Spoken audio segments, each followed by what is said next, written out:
Several years and several national parks later, Big Bend National Park remains my favorite national park for the very things that drew me there in the first place. Solitude, quiet, fewer people, really wild places. Although Big Bend is remote and not overcrowded, it still gets a healthy 450,000 visitors a year. As of 2019, that's still significantly less than Yosemite's 4 million or Zion's nearly 4.5 million visitors during the same time. Big Bend is a little bit larger than Yosemite by about 100 square miles, but the fewer visitors to the expansive landscapes leaves us alone in the wild, and I love that feeling. No voices from anybody else, no yelling people, no snapping cameras, no pings from anybody else's phone. You can just stand there and take in nature's chorus and really immerse yourself in the natural setting. Now, don't be fooled, some of the more popular areas can be crowded.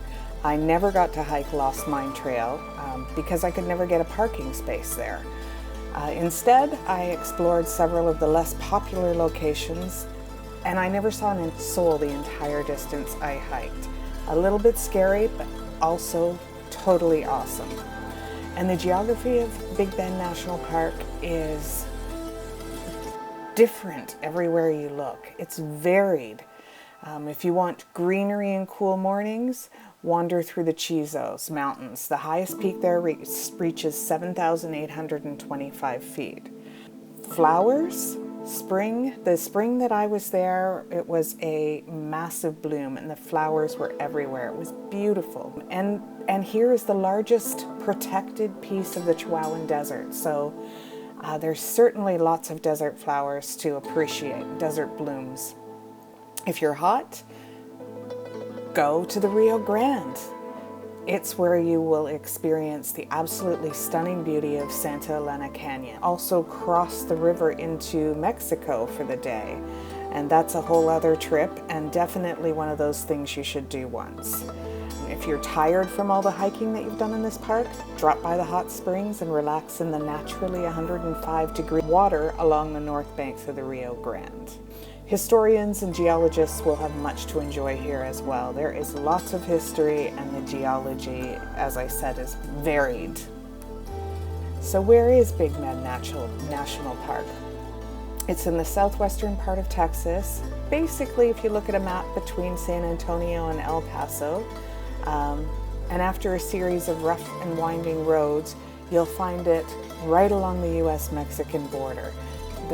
The Rio Grande is basically the border between the two countries.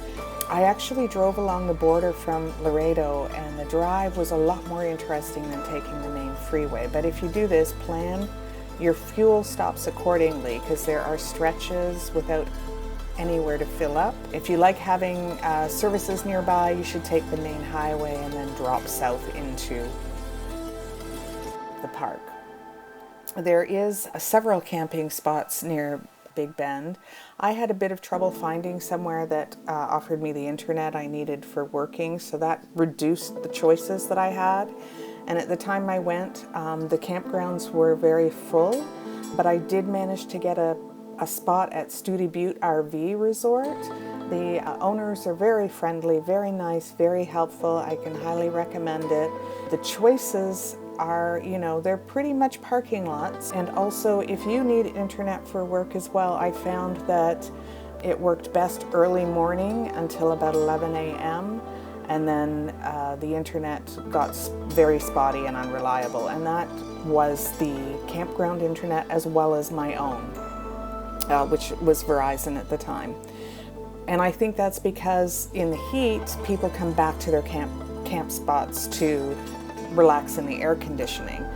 So I had to do it opposite. I worked when it was cool in the morning, and then I hiked at the height of the heat of the day, which I still enjoyed because there were fewer people out there. The internet was pretty unreliable even then. I fell a little bit behind at work, so I could only spend 2 weeks in the area. I would absolutely have spent more if I could. But I had to get to where there was better internet and work a few longer hours to make up for what I didn't do while I was there. There were a lot of nice things about the campground that I stayed at. There was a little grocery store across the street. They had specialty items, which was, for such a remote location, it was nice. They had gluten-free and vegan items in the store. Not a huge selection, but enough to get by on. It was also in the closest location to the entrance of the national park, and was still a short drive to Terlingua, where you can see the Starlight Theatre, Terlingua Cemetery, and La Kiva Restaurant and Bar, which you should not miss any of those attractions. They're definitely worth seeing when you're in the area. The campground actually had its own little cemetery of its own. Definitely take some time to read the unique headstones.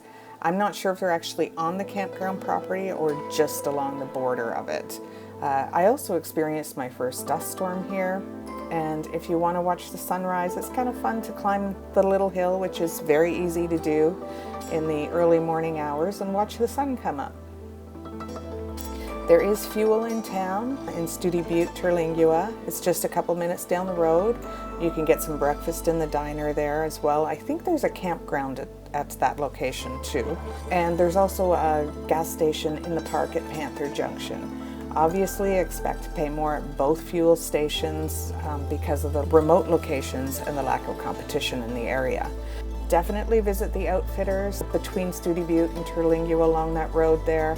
They offer some great adventures and fun activities, including taking your four-wheel drive vehicle through some roads, but my favorite was a canoe trip on the Rio Grande. That continues to be a highlight of my life. That was an amazing trip. If you're heading off to Big Bend and you want to ask me any questions, don't hesitate to drop me a line at info@cyberclutch.com.